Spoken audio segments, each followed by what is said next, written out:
네, 안녕하세요. 목자 마이클입니다. 자, 야살의 책 7장 가봅니다. 노아의 족보. 좀 초반은 지루할 수 있습니다. 계속 이름만 나오는데, 제 발음이 시원치 않아서, 아무튼, 자, 시작하겠습니다. 노아의 아들들. 노아의 아들들의 이름은 야벳과 함과 셈이다. 그들이 홍수 전에 아내를 맞이하였기 때문에 그들이 홍수의 자녀를 낳았다. 야벳의 아들들. 야벳의 아들들 고멜과 마곡과 마대와 야완과 두발과 메섹과 디라스로 7 아들이다. 많네요. 더 많습니다. 고멜의 아들들은 아스그나스와 라박과 도갈마이다. 마곡의 아들들은 엘리카나프와 루발이다. 마대의 자녀들은 아콘과 질로와 카조니와 롯이다. 야완의 아들들은 엘리사와 달리스와 깃담과 도단입니다. 두발의 아들들은 아리피와 케세드와 타리이다. 메섹의 아들들은 데돈과 자론과 세바시니이다. 디르사의 아들들은 베닙과 게라와 루피리온과 길락이다. 이들은 그들의 가족과 딸은 야벳의 아들들이다. 그때 그들의 수가 약 460명이었다. 많네요. 순식간에 이제 역사가 지나갑니다. 얼마나 지났는지 모르지만 저 계산으로도 이때 당시 우리가 지금 제가 예전에도 말씀드렸지만은 사람이 낳고 아이들을 낳는 그간이 10개월 정도 대충 되는데 옛날에는 더 기후가 좋았고 더 빨랐을 것 같아요. 근데 정확히 내가 몇 개월이라고는 말씀을 못 드리고 또 나와서도 지금은 앵앵이 하면서 이제 걷지도 못하는데 그 걷지도 못하는 그 사이하고 걷는 그 시기가 더 빠르지 않았을까 하는 생각도 듭니다. 제 생각입니다. 자, 함의 아들들은 구스와 미스라임과 붓과 가나안으로 네 아들이다. 구스의 아들들은 스바와 하윌라와 삽다와 라마와 삽드가이다. 라마의 아들들은 스바와 드단이다.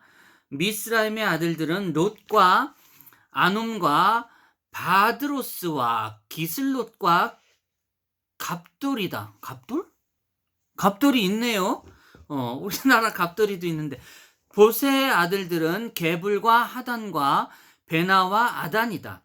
가나안의 아들들은 시돈과 헷과 아모리와 기르가스와 히위와 알기와 스니와 아로디아와 시모디와 가모디이다. 이들은 그들의 가족에 따른 함의 아들이다. 그때 그들의 수가 약 730명이었다. 함의 아들들이 조금 남자로서의 능력은 더 좋아 보입니다. 730명이고 야벳은 460명. 웃자고 하는 얘기입니다. 어떻든 맞네요. 나쁘게 보진 마세요. 예. 그리고 제가 눈이 나빠가지고 좀 틀리는 것 좀 이해 바랍니다. 셈의 아들들은 엘람과 아수르와 아르박사와 아브박사과 롯과 아람으로 5 아들이다. 아람의 아들들은 수산과 마굴과 하몬이다. 아수르의 아들들은 미루스와 모길이다. 아르박살의 아들들은 셀라와 아날과 아스골이다. 롯의 아들들은 부돌과 비사온이다. 아람의 아들들은 우스와 홀과 가델과 마스이다. 이들은 그들의 가족에 따른 셈의 아들들이다. 그때 그들의 아들 수가 300명이었다. 이렇게 정확하게 이름과 숫자를 이렇게 명시해 두는 이유가 예전에 어떤 목사님에게 들었는데 역사를 증명하기 위해서, 정확하게 하기 위해서, 하나님의 역사는 틀림없다라는 것을 증명하기 위해서 이렇게 이름과 몇 명인지를 수를 정확하게 이렇게 기록해 놨다는 거죠.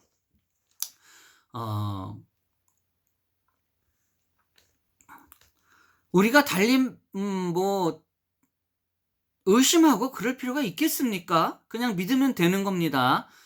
그렇지 않고서야 그때 그 시대에 이렇게 아들들의 이름을 열거할 필요가 무엇이 있겠습니까? 예? 더 이상 무엇이 필요합니까? 우리가 우리 주 예수 그리스도 아버지 하나님의 역사하심을 많은 목사님들이, 또 많은 신부님들이 이렇게 역사적인 이 순간의 이름과 숫자와 또 많은 기록들이 우리 그분들로 하여금 이어져 나가지 않습니까? 진실입니다. 진실을 얘기하는 거죠. 그 진실을 우리가 이상히 여기지 말고 다른 뜻으로 해석하지 말고 잘 받아들였으면 합니다. 그래서 이런 기록을 해 두시지 않았었을까 하는 생각을 합니다. 셈의 계보, 이제 또 아들들에서 계보가 이제 이어집니다. 셈의 계보. 근데 여기서는 다른 아들들의 야벳과 함의 아들들의 이야기는, 아들들의 기록은 했는데, 유독 셈의 아들들의 셈의 계보를 열거해 주십니다. 다 뜻이 있겠죠. 자, 읽어보도록 하겠습니다. 셈의 계보는 이러하다. 셈은 아르박삿을 낳고, 아르박삿은 셀라를 낳고, 셀라는 에벨을 낳고, 에벨은 두 아들을 낳고, 하나의 이름은 벨렉이라 하였는데, 이는 그의 시대의 사람들의 아들들이 나뉘고 후일의 땅에 나누었기 때문이다. 둘의 이름은 욕단인데, 이는 그 시대의 사람들의 아들들의 생명이 줄어들었다는 뜻이다. 욕단의 아들들은 알못닷과 셀랍과 하살못벳과 예락과 하두름과 오셀과 디글라와 오발과 아비마엘과 스바와 오빌과 하웰라와 요밥이다. 이들의 모두 욕단의 아들들이다. 그들의 형 벨렉은 얘를 낳고, 얘는 스룩을 낳고, 스룩은 나홀을 낳고, 나홀은 데라를 낳았다. 데라가 38세였을 때 하란과 나홀을 낳았다. 다 이름에도 뜻이 있고 그 역사적인 배경이 다 있네요. 뭐 예를 들자면은 그 나이 때 생명이 줄어드는 뜻으로 이렇게 욕단이라는 이름을 썼고, 또 아들들이 나누고 후일에 땅이 나누었기 때문에 에벨을 낳고, 에벨은 두 아들을 낳고, 하나의 이름은 벨렉이라는 하였고 하였는데, 그 시대 사람들의 아들들이 나누고 후일에 땅이 나눴기 때문에 이렇게 다 역사적으로 이름으로 하여금 다 이렇게 남겨두셨습니다. 우리의 역사함은 기록으로 남죠.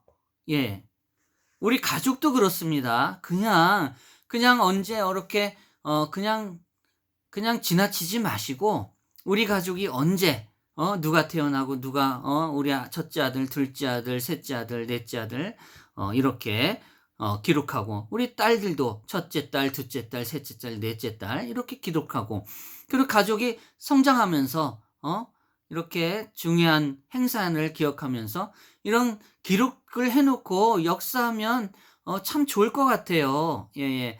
그래서 훗날 가족들이 모여서 얘기도 나누고, 참 사랑과 행복을 나누고, 기쁨을 나누고, 또 눈물도 같이, 축복의 눈물도 흘리고, 기뻐함의 눈물도 흘리고, 아무로 참 좋을 것 같아요. 이런 쪽으로 가면 좋지 않을까 생각을 합니다. 어쨌든 다음, 니므롯이 태어남.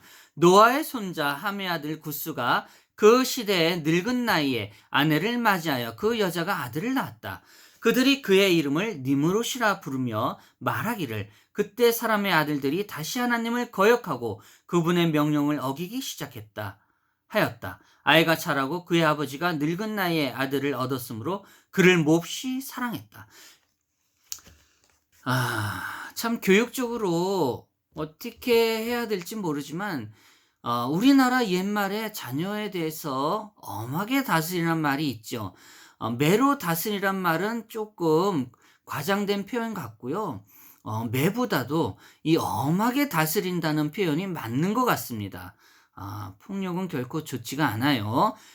따끔하게 말로, 언어로 충분히 자식들과 소통하면 교육이 될 거라 믿습니다. 그래야 된다고 봐요. 결국 사랑이 문제예요. 근데 그 사랑은 문제라고 볼 수가 없죠. 왜냐하면은 이 사랑은 아버지 하나님과 우리와의 연결고리고 우리와 자녀 간의 연결고리예요. 이 사랑을 저버릴 수 없죠. 마땅한 겁니다. 지나치니까 이 사랑을 지나치고 또 기뻐하고 사랑을 받아줄 줄 아는 이런 자녀들이 몇 안 되는 것 같아요. 왜 사랑하는지. 내가 너를 사랑하는데 그냥 사랑하는 것이 아니라 아버지의 믿음과 사랑 속에 너가 올바로 의롭게 선하게 착하게 올바르게 성장하라고 사랑해 주는 거야. 나쁘게 자라게 너가 나쁘게 악하게 자라면 그건 사랑할 수 없는 거지. 너를 벌할 수밖에 없는 거야. 그렇게 엄하게 교육을 시키길 바랍니다. 예. 그 뜻인 것 같아요. 아버지 하나님의 뜻도. 우리가 잘 받아들여야 될 것 같아요. 어쨌든 니므롯의 가죽옷. 여기서부터 신비한 일들이 많이 벌어집니다. 이제 여기서 참으로 신비한 말씀드리겠습니다. 아담과 그의 아내가 동산에 나갈 때 하나님께서 그들을 위하여 만드신 가죽옷이 굿스에게 주어졌다. 아담과 그의 아내가 죽은 후에 그 옷이 야렛의 아들 에녹에게 주어졌고 하나님이 에녹을 데려갔었을 때 그가 그것을 그의 아들 무드셀라에게 주었다. 무드셀라가 죽을 때 노아가 그것을 취하여 방주로 가져갔고 노아가 방주에서 나갈 때까지 그것이 그에게 있었다. 그들이 나갈 때 함이 그의 아버지 노아로부터 그 옷을 훔쳐 함이 이것을 훔쳤네요. 이 귀한 것을. 이 가죽옷이 굉장히 귀한 것입니다. 엄청난 힘이 있는 가죽옷이에요. 함이 그것을 훔쳤네요. 참으로 축복받은 가죽옷입니다. 나는 성경 말씀에 이런 것이 있다고 꼭 있어야 된다고 봐요. 재미나죠. 신비스럽고. 그러나 확실히 있을 만한 이야기입니다. 왜? 아버지 하나님이 만드셨다는 거예요. 그것을 우리 사랑하는 아들에게 주었다는 거예요. 그리고 아들들이 그것을 지키기 위해 넘겨주고 하는데 워낙에 좋다 보니까 이 함이 또 도둑질한 이 역사 속에 하느님 아버지의 역사 속에 도둑질하고 속이고 이런 과정들이 많이 있어요. 왜? 축복받으려고. 예. 그러나 그것이 옳다면 도둑질하고 그것을 마땅히 생각하면 안 되죠. 그것이 악으로 치워진다면 그 도둑질이 나쁜 거겠죠. 그러나 아버지의 뜻은 선하고 의로운 뜻에 있는 겁니다. 우리가 나쁜 쪽으로 생각할 수도 있지만 다 아버지 뜻은 선하고 의로운 쪽이에요. 그건 분명히 해야 됩니다. 도둑질 했다고 해서 속였다고 해서 그것이 아버지 뜻이냐 오욕하고 오해하고 막말하고 이러면 절대 안 돼요. 아버지의 뜻에 그러한 과정이 있을지언정 그것은 아버지의 뜻에 의로움이 있는 것입니다. 사랑이 있는 것입니다. 절대 우리는 그것을 방관해서는 안 돼요. 또 곡해서도 안 되고 오해해서도 안 돼요. 아버지 하나님이 그때 그러지 않았냐? 있어요. 부인하지 않습니다. 그러나 그것은 다 의로운 길로 가기 위한 절차라고 생각하시면 돼요.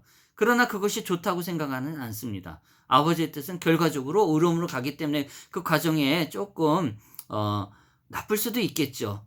그러나 그건 정당할 수 없는 일이고 다 아버지께서 바로잡아 주십니다. 그러나 함이 그것을 훔쳤다는 거에 대해서 아버지의 뜻이 있었던 건 아니죠. 예, 다 그렇게 흘러가고 있습니다. 역사도. 어떻든 왈가왈부하면 끝이 없습니다. 계속 읽어 나가겠습니다. 함이 그의 장자 굿스를 낳았을 때 그가 그 옷을 은밀히 그에게 주었고 그것을 많은 날 동안 굿스에게 있었다. 굿스도 그것을 그의 아들들과 형제에게 감추었다. 굿스가 니므롯을 낳았을 때 그의 아들이 아들을 사랑하여 그 옷을 그에게 주었다. 니므롯이 자라서 20세가 되었을 때 그가 그 옷을 입었다. 근데 이렇게 전해지는 과정에서도 그 옷을 입었는지 안 입었는지의 그 언급은 없었지만 어쨌든 보관은 하고 있었던 것 같고, 그 보관하는 과정에서 누가 또 입었을 수도 있겠지만 또 보관하면서 결국 니므롯이 자라는 동안 20세 때 그 옷을 입게 되었네요. 니므롯이 강한 사냥꾼이 됨. 여기서 강한 사냥꾼이 된 이유가 그 가죽옷 때문이에요. 자, 읽어드리겠습니다. 니므롯이 그 옷을 입었을 때 그가 강해지고 하나님이 그에게 능력과 힘을 주셨다. 그는 땅에서 강한 사냥꾼이었다. 그는 정말로 들에서 강한 사냥꾼이었다.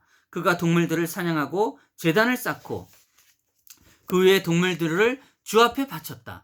니므롯이 자신을 강하게 하고 그의 형제들 가운데 일어나 그의 형제들을 주변의 모든 적과 싸웠다. 이게 힘이 강하면 싸움질하고 잡고 지 멋대로 하는 게 문제죠. 근데 그런 가운데도 주 앞에 이런 동물들을 바쳤다는 것에 무슨 특별한 의미가 있는 건지, 아니면 좀 읽어보겠습니다. 어쨌든 주께서 그의 형제들의 모든 원수를 그의 손에 붙이셨다. 형제들 주변의 모든 적과 싸웠다 하는 것에 이게 아버지의 그 뜻의 그러니까 다른 형제들의 족벌이겠죠. 아무튼 그들과 이제 싸움질하고 그러다 보니까 결국 셈 쪽에 아버지의 의로운 그 셈 쪽으로 가가지고 이제 셈의 자손들에게 이제 의로움을 가지고 이끌어 나가시는 것 같아요. 예, 계속 읽도록 하겠습니다. 어쨌든 모든 형제들의 원수를 그의 손에 붙이셨다. 하나님은 때때로 그의 전쟁에서 그를 성공하게 하셔서 그가 땅을 지배했다. 아버지 뜻이 있는 것 같아요. 어쨌든 이렇게 다 지배하고 했다고 하시네요.